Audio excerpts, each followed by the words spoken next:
திண்டுக்கல் மேட்டுப்பட்டியில் பழங்கால பாரம்பரிய முறைப்படி 335 ஆண்டுகளாக நடத்தப்பட்டு வரும் தேர் திருவிழா அதிமுக வேட்பாளர், திமுக வேட்பாளர் இணைந்து தொடங்கி வைத்தனர்.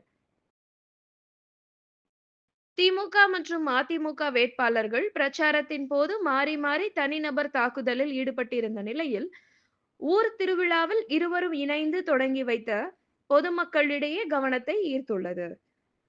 திண்டுக்கல்லை சுற்றியுள்ள 96 கிராமங்களின் தாய் கிராமமான திண்டுக்கல் மேட்டுப்பட்டி புனித வியாக்குல அன்னை தேவாலயம் 350 ஆண்டுகள் பழமை வாய்ந்தது.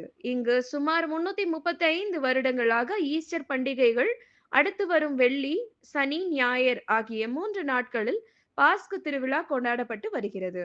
இன்று 12/4/2026 ஞாயிற்றுக்கிழமை காலை உயிர்த்த ஆண்டவர் இயேசு கிறிஸ்துவை சப்பரத்தில் வைத்து அலங்காரம் செய்து தாரை தப்பட்டை, வான வேடிக்கை, பல்வேறு வீதிகளில் தேர்பவனி ஊர்வலம் சென்று இறை மக்களுக்கு ஆசீர்வாதம் அளித்தார். தேர்பவனி ஊர்வலத்தின் போது இயேசு கிறிஸ்துவ ஆண்டவருக்கு உப்பு, மிளகு சூறையிட்டு ரூபாய் நோட்டு மாலை அணிவித்து பக்தர்கள் வழிபட்டனர்.